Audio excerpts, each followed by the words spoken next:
Hi, and welcome to episode number 9 of Light the Eye. I'm Scott Beatty. And I'm Robert Rosenthal. We are back in studio in the Armory at CITL, Center for Innovation, Teaching, and Learning, and we are presented by the U of I Credit Union. Before we go any further, Robert, please check the surrounding space here. Mm-hmm. Do we have all doors closed? Is everything tidied up? The last time we did a podcast, we were in Nashville. Mm-hmm. It had a little bit of a different look and feel to it, and we recorded an entire podcast. With an entire audience staring at an open cabinet in the background. A kitchen cabinet. Yes, a kitchen cabinet open, which I had opened to get a coffee cup to pour a cup of coffee just before we recorded. And, I might have a bit of a struggle with closing cabinets from time to time, my wife might say, and left it open. And it's the perfect, I love it. Like I've watched the episode a couple times and you're just drawn to it, man. There's one cabinet door open for absolutely no reason. Did you watch Mr. Rogers growing up? I did.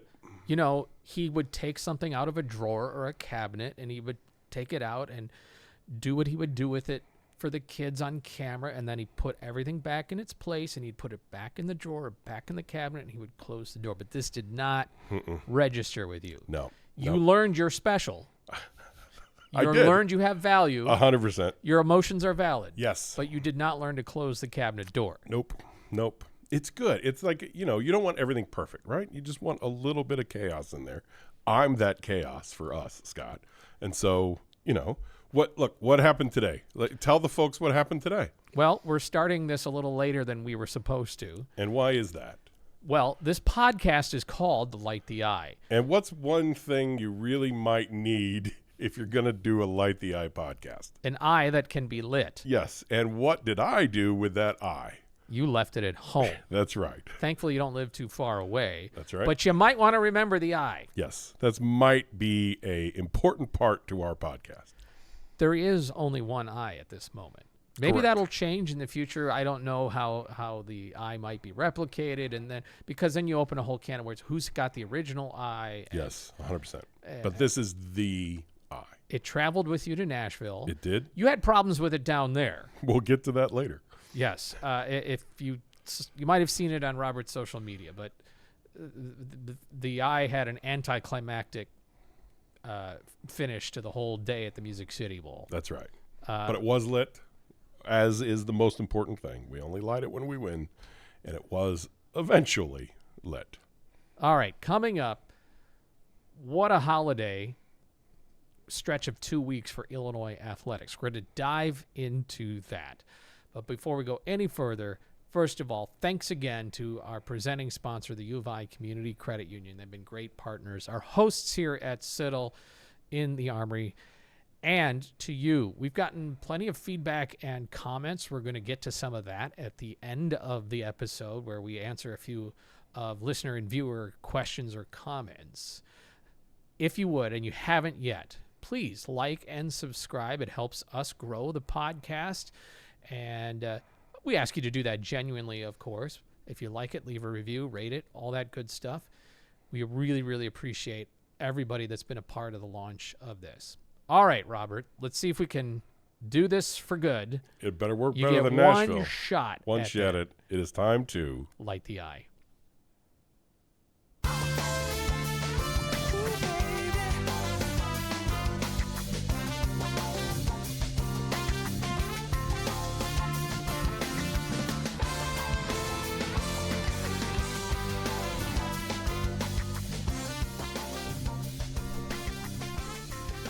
Two episodes ago, we did our top 5 moments of 2025 for Illinois athletics. We agreed on 4 of them and left the 5th one open. But technically, 2025 wasn't over. That's a good point. When we recorded, and we left a few days in there. We did it. I can't remember now. We recorded before bragging rights, I believe. Yep. And we certainly recorded before the Music City Bowl. Before Illinois women's basketball beat a top 10 ranked team for the first time in 11 years. And before Illinois hoops beat Missouri and Southern and Penn State. Penn State is in the new year. But all that to say is, I don't know. We may have to revise the top 5 moments episode that we did a few weeks ago. Yeah, it would be hard if we were doing it in the new year. It'd be hard to keep the Music City Bowl out of it. I mean, a last-second field goal win on December 30th, that feels like that needs to go in the top of the year. Now, also, I guess the women's game I guess it was January 1st. So technically, that's true. That's going to go in the 2026 list we do in December. So, but yeah, I mean, we also would maybe try to put 91-48 in bragging rights on there. The biggest blowout in the history of the series. I mean, a lot of good happened after we declared what were the top moments of 2025. Yeah, but if you just look at this stretch that since the semester ended on campus, starting with bragging rights on December 22nd, all the way through to this past weekend, it was a good 2-week run for Illinois sports. It really, really was. And I know it must warm your heart, as we also had an episode devoted to the bragging rights in the history of that game. But not only was it the biggest margin of victory, but 43 points looked bigger to people like you who got 9x, a 9x over a 4x. Yes. Because that's obviously bigger than if it had been 89 to, now I have to do this, to 46. Right. 91-48 is a few baskets away from winning 89-51. And an 8 and a 5, it looks like a blowout.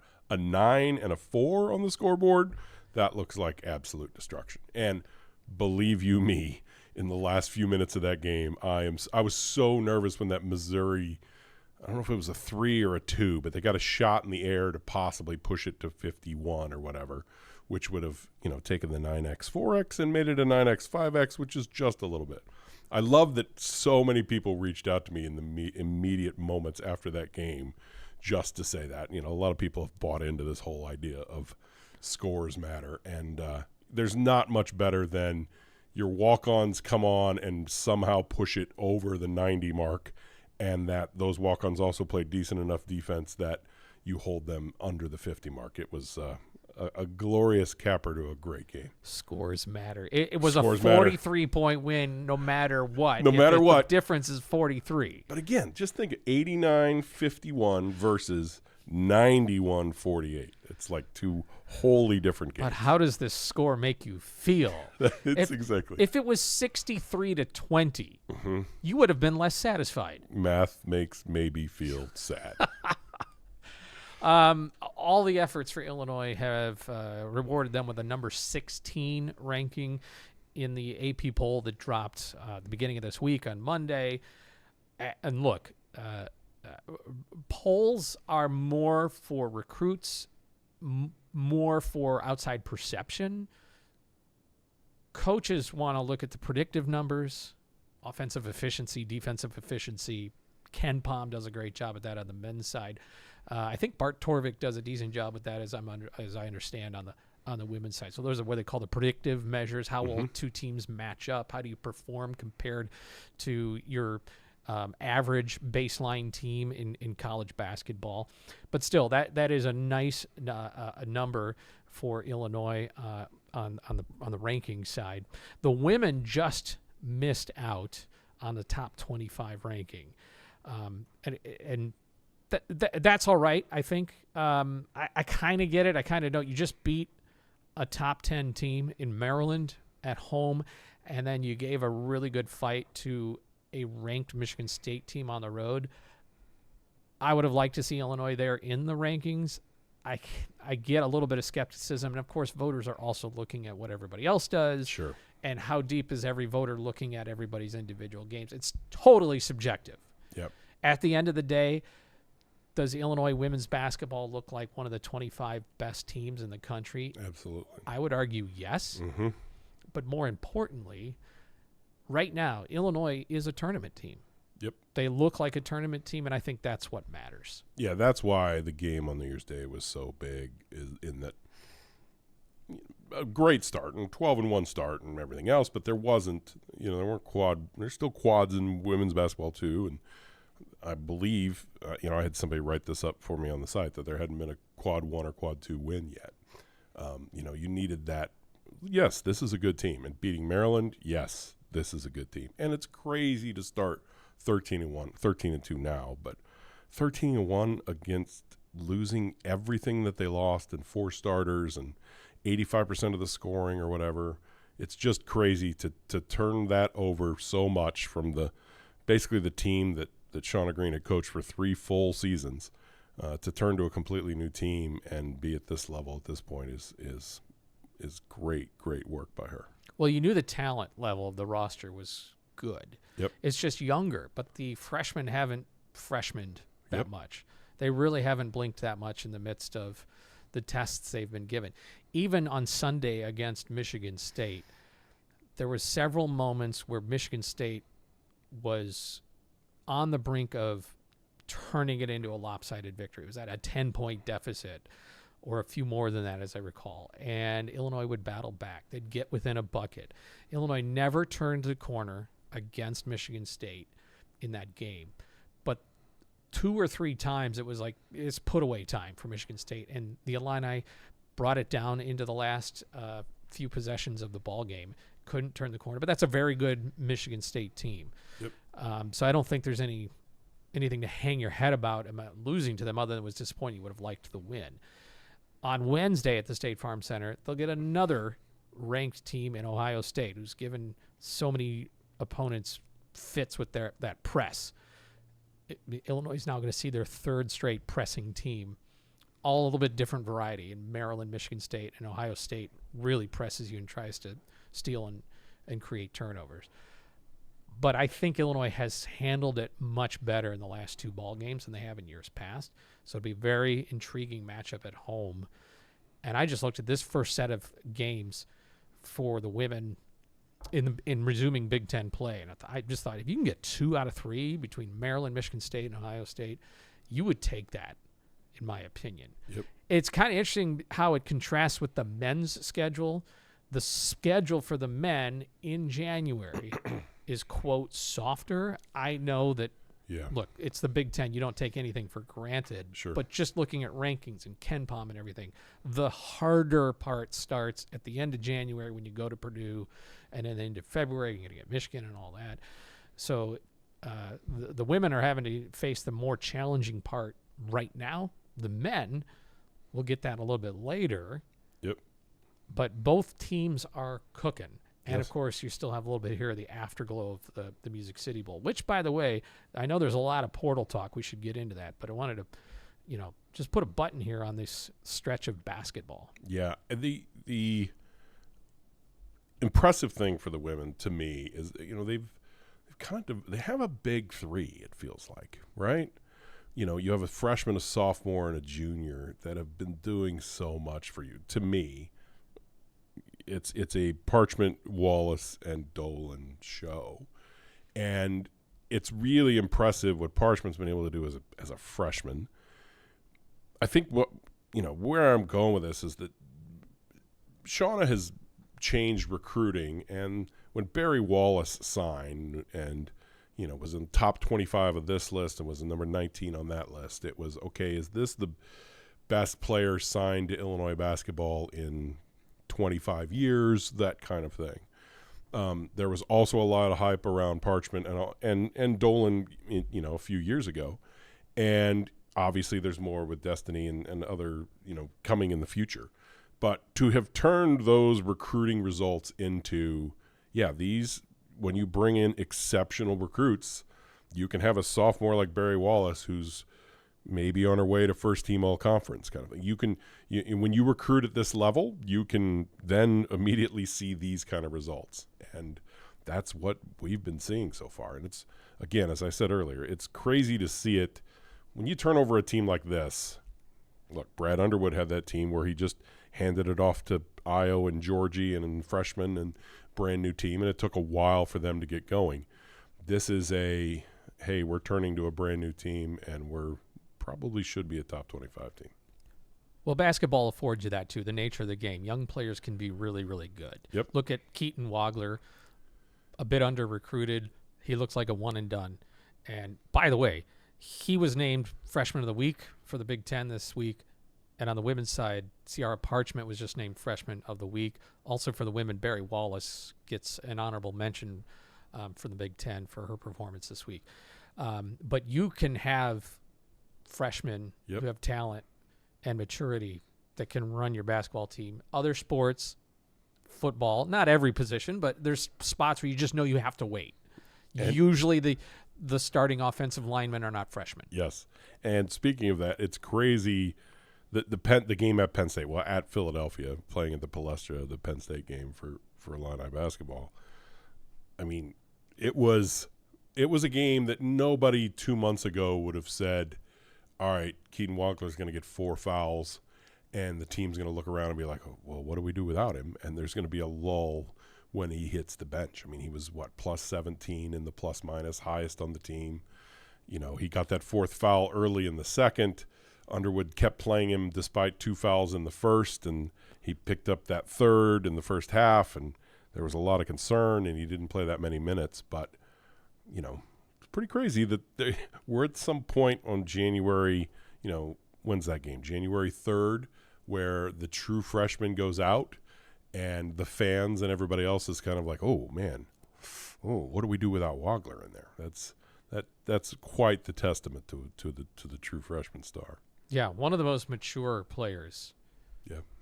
As a freshman that Brad Underwood has recruited. Doesn't turn the ball over. Doesn't do all the things that foul a bunch until this game. But, doesn't do the things that freshmen do to find themselves on the bench. Oh, kind of got caught in a lull and didn't rebound, and coach sent him to the bench, or threw the ball away a couple times. The crowd got noisy on the road, and it was too much for him. None of those things. It's now, oh my gosh, he has 3 fouls. What do we do? That's about the highest compliment a freshman can get. The men play Thursday night at home against Rutgers at the State Farm Center. I think that's a 7:30 tip, if I'm remembering off the top of my head. I don't remember, but Rutgers is terrible. Yeah. I mean, really bad. I feel like they're going to regret. Uncharacteristically. Yes. I mean, I feel like Pikel's going to regret doing the one-and-done thing with Harper and the other kid, Bailey, last year. He has 2 top 5 picks, and he goes out and gets some one-and-dones. They don't even make the tournament. Then they leave. There's nothing left. He had done so well of building with guys like Paul McCahey and Caleb McConnell and all those like underrated East Coast kids that built this really tough team that gave people fits. And then because he had Harper's brother, he had the opportunity to bring in a 5-star and jumped at it, and also added another 5-star, 2 of the top 5 teams going to Rutgers, got nothing from it, missed the tournament, and now they're in terrible rebuilding shape. So it's a rough one for Rutgers this year. Yeah, I don't know if I could question getting one-and-dones. Yep. That seems to – I don't know if that was something that backfired on him. Yeah. Brad Underwood had 2 last year. True, yeah. And true. now looks to have at least 1. Yes. And who knows who else from the Illini roster will be in the pro ranks after this year. Yes. So, I mean, there's one who might be at Michigan right now who's going to be in the pro ranks. I mean, if we really want to look at what the 2024 recruiting class was like at Illinois, it's Johnson and it's KJ and it's Riley, and that's going to go down to one of the best classes in Big Ten history. I mean, you've got 3 certain NBA stars on there. It's crazy. All right. Portal time for football. We've got to get into this in just a moment. We will talk about that. Also, we'll get to some of the listener and viewer comments. We'll do all of that here on Light the Eye right after this. As always, Light the Eye is brought to you by our presenting sponsor, who is U of I Community Credit Union. As I've said at the beginning and the middle of many of these episodes, when we went looking for a presenting sponsor, this was my first call, because we wanted this to be a podcast that promotes the local, the on-campus, the orange and blue, that type of scenario. And this is a financial institution that is on campus and is in the same world and living in the same orange and blue environment as we live in. So thank you to them. Thank you to U of I Community Credit Union for being the sponsor. I mean, who wouldn't want to have been around Nashville in front of all those Tennessee fans throwing this around, a card with a block eye on it in all the establishments on Broadway. So thank you to them for being orange and blue through and through. And let's keep going with the show. So U of I football put out a cinematic recap of the Music City Bowl. Great stuff. I specifically liked what they put out the day before that, which was just audio of the coaches talking through the headsets on the final drive to set up the game-winning field goal by David Illini. Yes. Fascinating stuff. And we received confirmation, as you suspected, that Brett Bielema instructed the team not to score. Yes. And thus give Tennessee the ball back. They wanted to basically get it down to an extra point type of field goal length and distance for David Illini, and they executed the whole thing perfectly. It was chef's kiss on the final moments of Luke Altmaier's career. Yes. But one thing that did strike me in watching the recap videos is a lot of people who are prominently featured will not be in uniform for Illinois in 2026, either because they're out of eligibility or because they're in the portal. So my question to you, Robert, is we enter the full portal phase. Yep. Are you sleeping okay with all these exits from the Illini roster? Maybe the most notable one is David Illini, who is now going to kick for Texas A&M. Mm-hmm.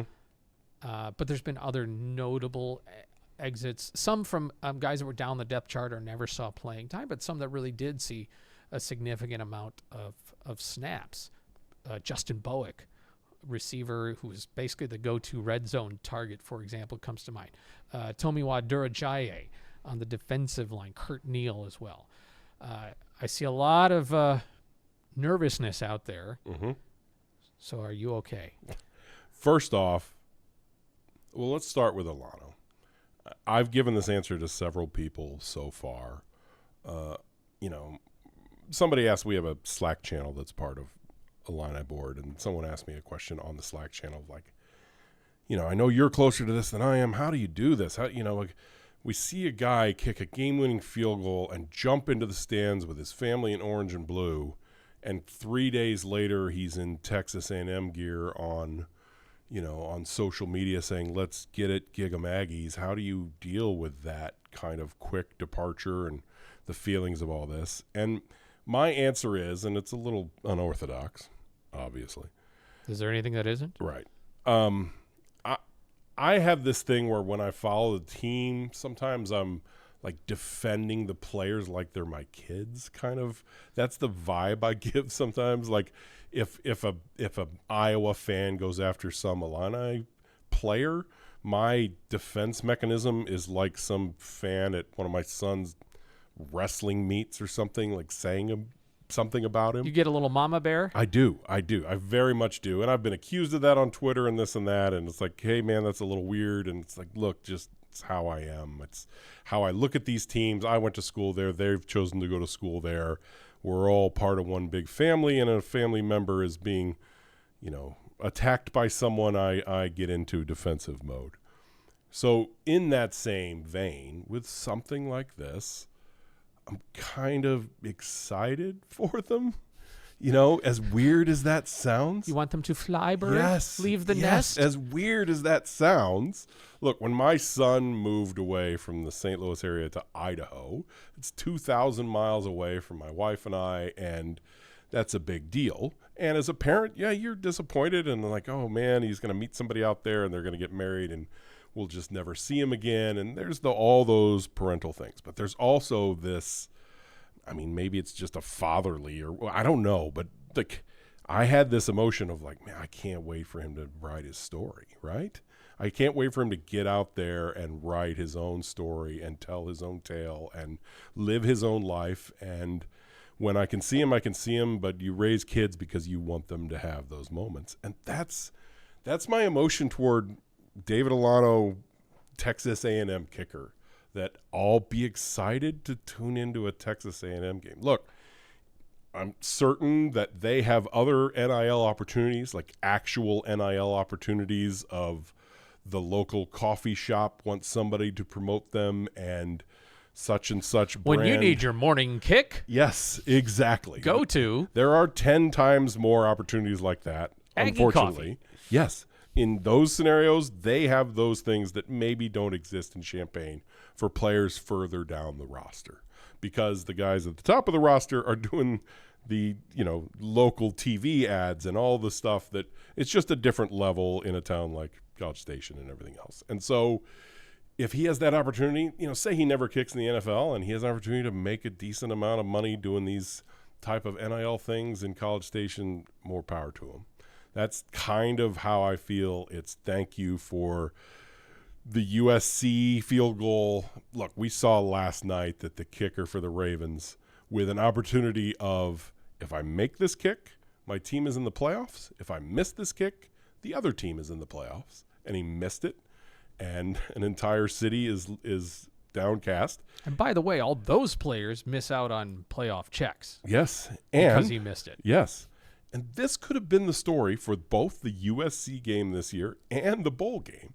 If he's just a little left or a little right, that would have been the story of, oh man, had the chance to beat USC, didn't take it. Had the chance to beat Tennessee, didn't take it. Both kicks goes in, we win, misses, we lose, and he made both. So I owe him a debt of gratitude, and I said that to his dad and his brother when they were tailgating with us at Purdue in the next game, and kicked 5 field goals that game to make it what might have been a little closer, just make it a comfortable game.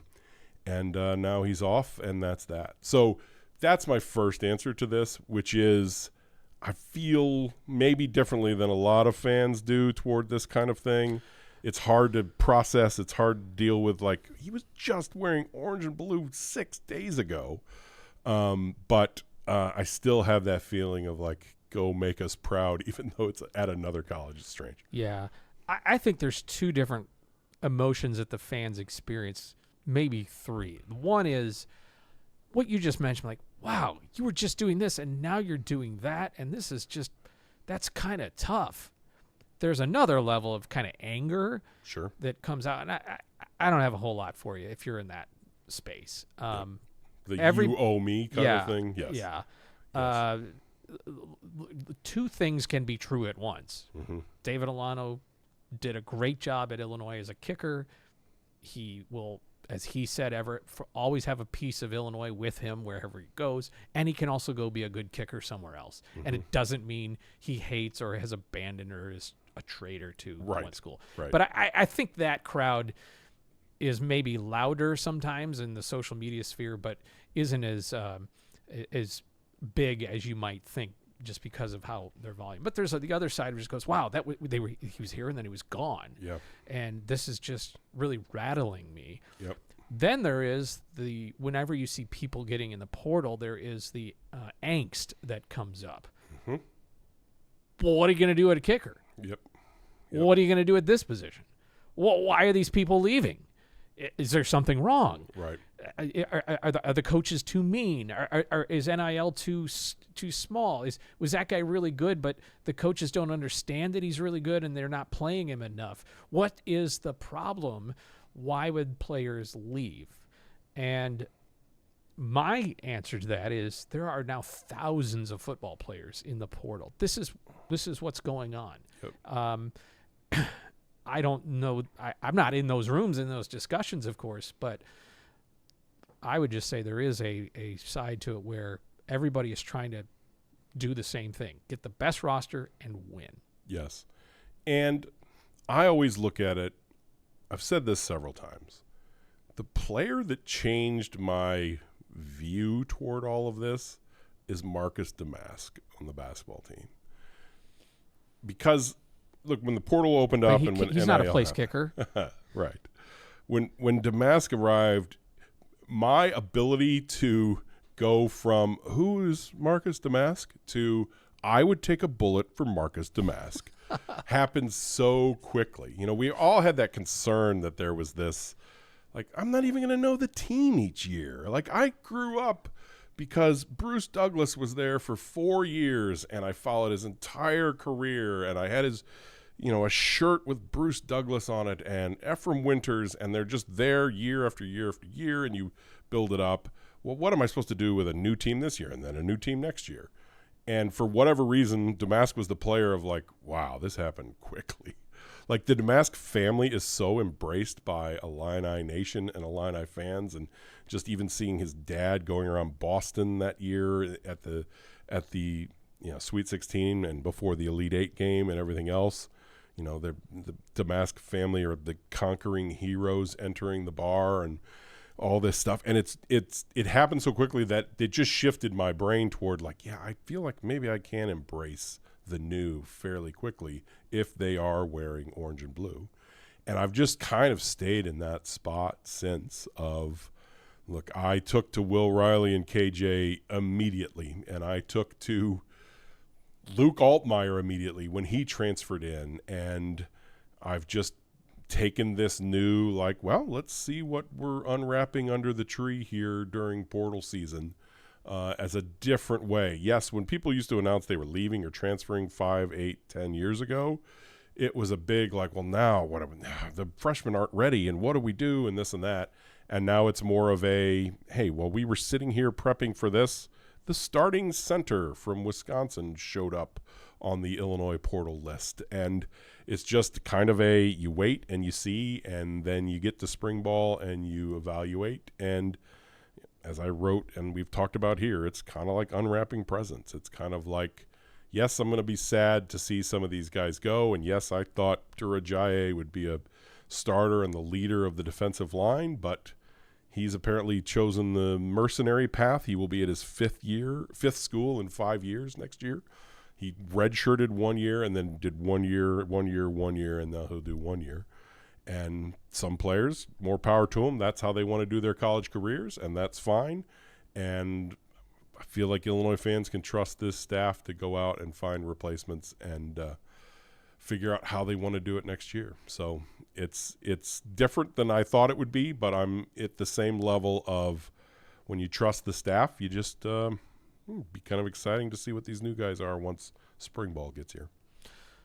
Jake Renfro is the center that you're referring to, played for Wisconsin, 7th-year senior, so I'm looking forward to understanding his path a little bit more. But you contrast him with, assuming, obviously, that he's the starting center, which sure. I presume he's being brought in to do, and Yep. that he's healthy and all that. But you compare him with Josh Kreutz, who just left after a loyal 4-year, 5-year, Mm-hmm. 5-year career at Illinois, and being the guy for several seasons on the offensive line. If Illinois is having success next year offensively, you're going to appreciate Jake Renfro. Yeah, and it's the Damask thing. It is from who is that guy to next November when he's walking off the field carrying a trophy from carrying the hat, and it's a kid who grew up in Illinois and he gets to play for Illinois in his final season. I will embrace every ounce of that story. So I have found personally for me, I know some people have taken a step back from college athletics because of all this, because of what's missing. But for me, I've just found this, if they are wearing orange and blue, it's not the old Seinfeld bit. This is not that. We're all rooting for laundry? Yes. But, if they are wearing orange and blue, I am in immediately. And then when they stop wearing orange and blue and they go off to Texas A&M, I kind of still pull for them to do us proud out there. So, but Illinois against Texas A&M in the national championship a year from now. He better miss that game. We know where your lines are drawn. 100%. We maybe buried the lead. Illinois apparently has, well, I don't know how I want to frame this. Yes.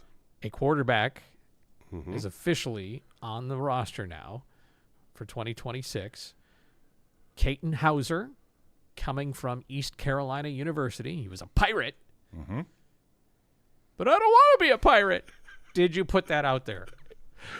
Yes, that would be a great tweet for him Yes, to have put out. But I don't want to be a Pirate anymore. Anyway, he's going Probably to a little too young for that, Robert. Yeah, well, anyway, Illinois has, on the roster, Carson Boyd, who did not play last year, who will be a sophomore, an incoming highly touted quarterback freshman Michael Clayton. Mm-hmm.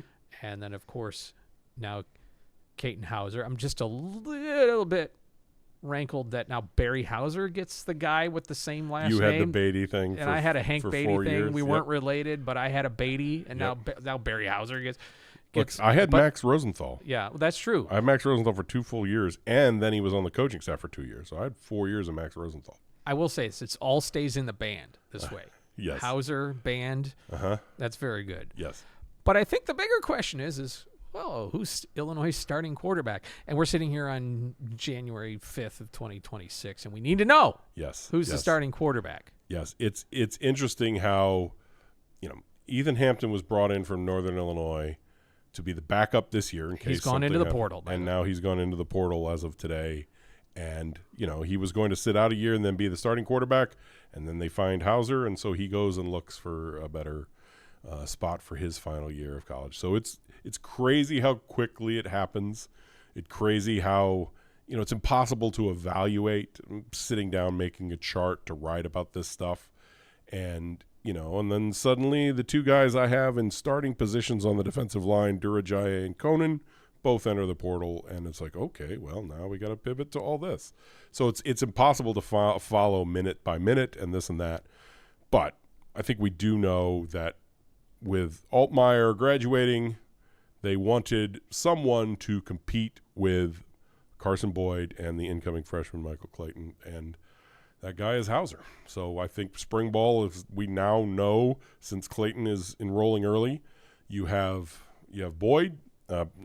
Petty transferred, so you have Boyd, you have Hauser, you have Michael Clayton enrolling early, you have Shawnee Newton still here, and from those 4, you're going to send them out there and come out of spring ball with a presumptive starter for the fall. Ooh, good old-fashioned QB competition. Haven't had one of those in a while. That's right. I think, personally, that Coach Bielema should open up every practice, all minutes of every practice, so that certain bloggers who obsess over this stuff can stare at the competition for 3 weeks in the spring and then write about it. That's my vote.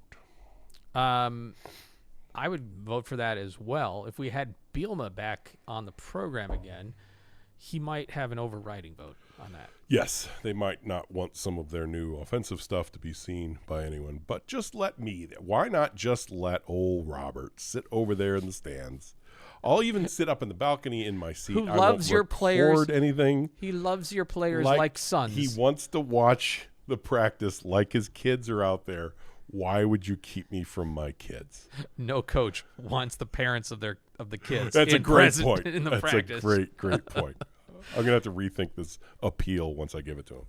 All right. Before we head to our final segment, I want to give a shout out to the voice of the Illini, Brian Barnhart, who was named today Illinois Sportscaster of the Year by the National Sports and Media Association. As I've shared a little bit on this podcast and in other places, Brian's somebody I reached out to when I was just trying to figure out how to get into the whole world of sports broadcasting, especially play-by-play and sports media. Couldn't have been kinder. And then I've had the privilege of working alongside him at the radio station at WDWS and in football and basketball, the booth and the scorer's table with him. We've shared some baseball broadcasts together as well. So Brian Barnhart has not only gotten to call some very cool stuff, he's done it remarkably well. Congratulations to you, Brian. You won this back in 2008. You get it again. It's well-deserved. And I'm glad that folks across the state, where most of the media attention goes on the city of Chicago and the market up there, are recognizing what a fine job you do. So congrats to him. He'll get the award handed to him in the summertime out in North Carolina. When we come back, we will respond a little bit to some listener comments and questions and learn what happened or didn't happen when Robert tried to light the eye in Nashville.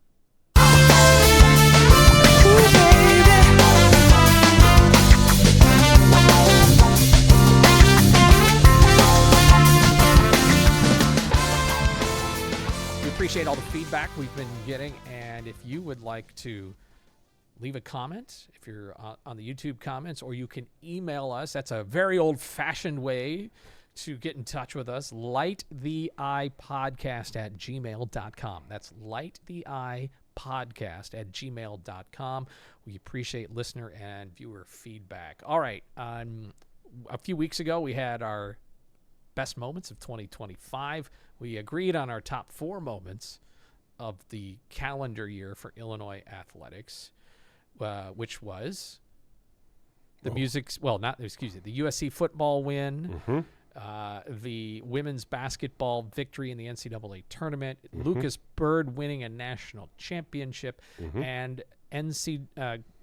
men's golf hosting the NCAA regional at Athens Golf Club. We left the 5th one open to a variety of options. Did we settle on the regional? I feel like it was a different one, wasn't it? Oh, no, you're right. We did not settle on that. Yes, that was one of the ones we for settled 5th. on soccer. Yes. Soccer. Women's soccer. Winning in the Big Ten tournament. Yes. And making an NCAA tournament. And then we had golf on the list of which should be 5th. Fair enough. All right. Yes. Thank you for correcting my memory. Sure. A couple of other suggestions from comments. Ellen, I'm going to go with Ellen McMillian or Elan McMillan says that KJ and Will Riley going back-to-back in the first round was a huge moment for Illinois athletics, the 2 one-and-dones. Really is. Yeah, first time. First time ever having a one-and-done, and then the second one-and-done came in the next pick. Yep.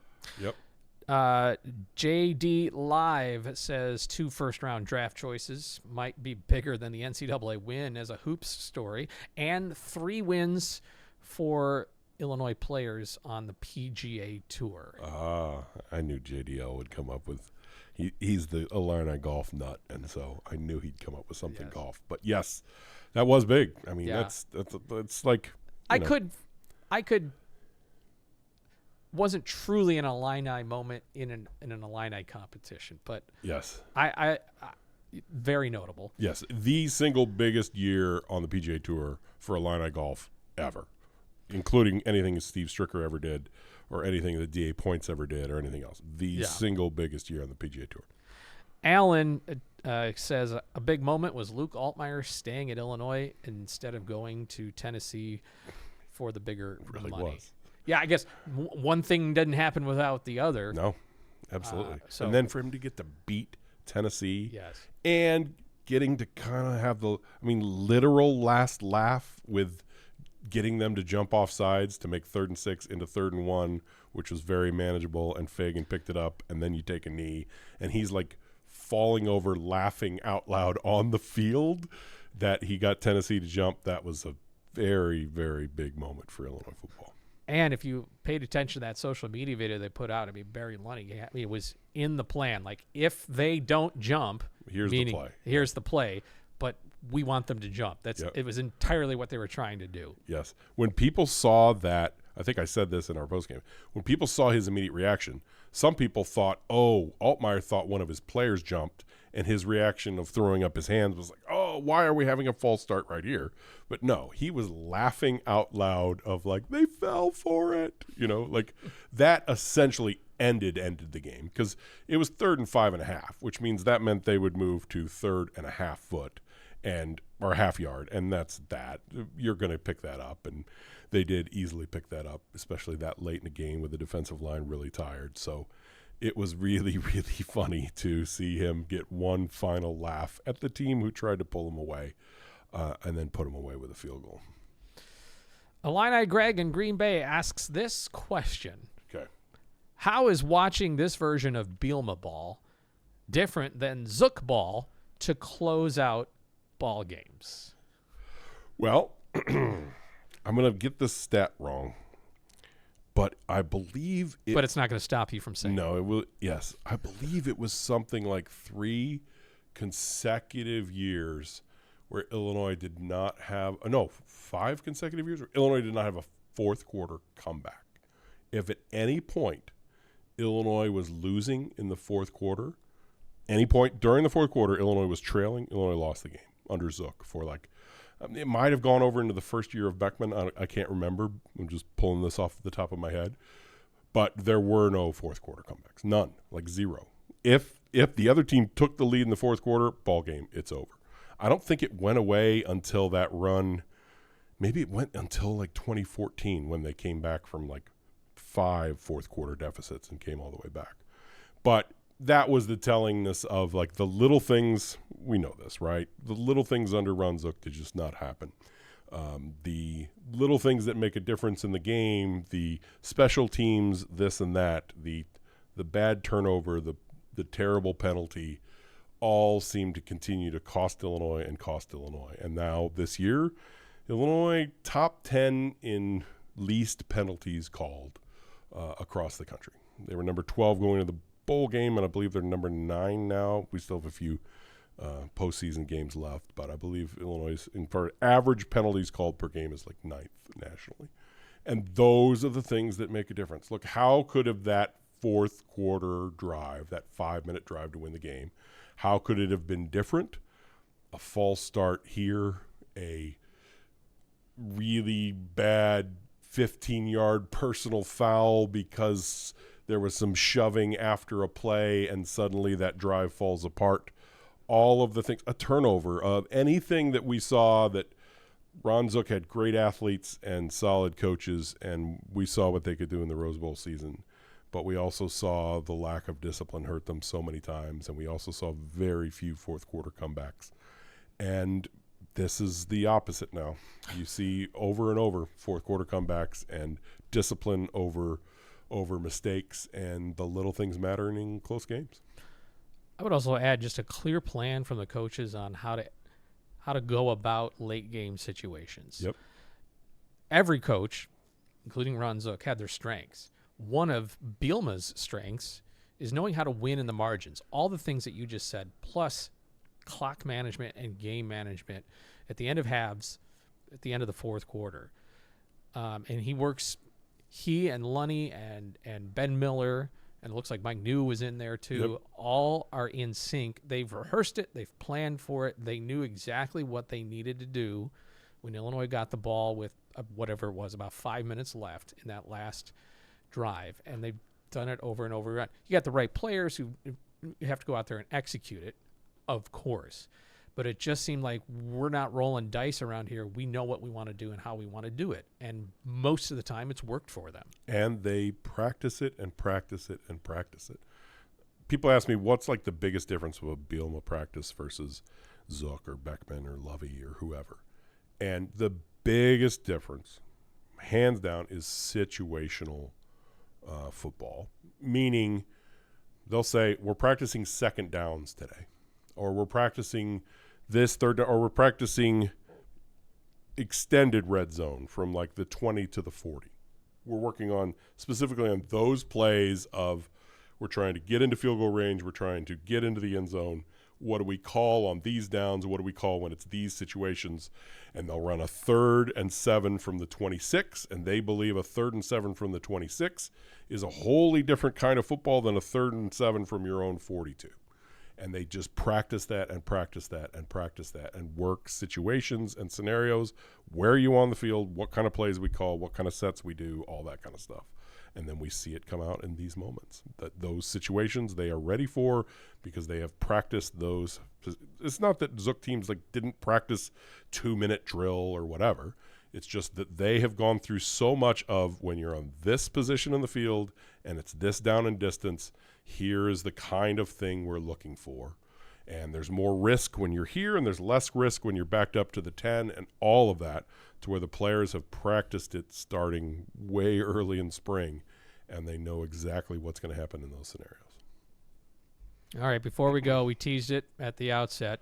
Back in Nashville, well, we light the eye. We call it light the eye because you and your tribe, Yes. your cohort, your peeps, Yes. have a little tradition where you light this LED light that is sitting here with us after Yes. football wins. And only after wins. And only It after hangs wins. on top of the fire engine, and if It's your we own little lose, version of flip the capes that the marching Illini do. Yes, it is the, when we lost to Minnesota at home in 2024, when we lost to Ohio State at home this year at the post-game tailgate, this thing was just hanging there, unlit, taunting us in its lack of brilliance. And reminding us that our team had not won. And when we do win, I take this on road games, and I had it with me at the Duke game, and I had it with me in Purdue and everything else, and we always light the eye on the road, including at the Citrus Bowl, and we lit it again. I try to park near a tree. Look, it's best if this thing can hang from somewhere, right? And if I don't have the fire engine with me, it's got to hang from something. Why not a tree? So I parked near the stadium in the media lot near a tree, and we went out there to light the eye. And I believe we have the video of this, which we can do it. You'll get to hear. It's in effect. These are all the comments of people. But you'll understand. We'll just watch this. You'll understand. I had a little. Somebody makes a Chevy Chase reference here, and it was very Christmas Vacation that I couldn't get it lit. So here we go. They're practicing the song, a little Richard Strauss. Here we go. Scott, the name of the music. Get it right. Speak your German. Also Sprach Zarathustra. Yes. From 2001 Space Odyssey. HAL, a computer based at the University of Illinois. Thank you. Okay. Countdown. So here I am calling for the countdown, right? Start after the second. Countdown starts after this. After the second. Always starts right here at the second papa. Start the countdown. Robert. Should have started right there. Here we go. I have this remote with me. There we go. It's going to happen. Got a whole crowd of people. I put it on Twitter. I told them, come watch us light the eye. Here we are. Hit it, Robert. Nothing happened. It is Chevy Chase. It is Chevy Chase, says someone. It's just straight up the Chevy Chase in the front yard kicking the Rudolph. So I finally realized I had to point it at a different part. Please light. I screamed at it. At the left hand. Turn on! Yeah! There we go. And Navy for Nashville. that wasn't planned, though, was it? What's that? The Navy color? No, because so I don't know if people can see this. Yeah, zoom in on that. Yes, we have the little circle here. Oh yeah, we can. There we go.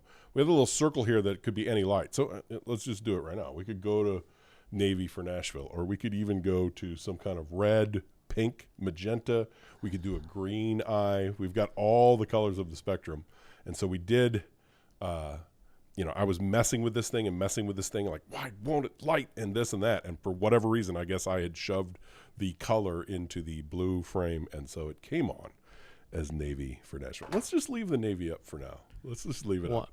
Wasn't that exciting, Scott? One more time. That was so exciting. Yes. To hear about your anticlimactic failure to light the eye. Yes, but it lit, and we got to cheer, and all these people waiting for the buses over by the Tennessee area were like staring at us like we were crazy. But then they had to look at that thing shining a bright eye among the skyline of Nashville. Next time on the podcast, we may have one or two very special guests for you. So stick around for that. There's a lot of Illini athletics coming your way in addition to the basketball teams that are in action in Big Ten play. We've got some of the other winter sports and spring sports on the horizon also. Thanks to Kevin Southworth for his fine work as our producer today. We'll talk to you again until next time when we light the eye.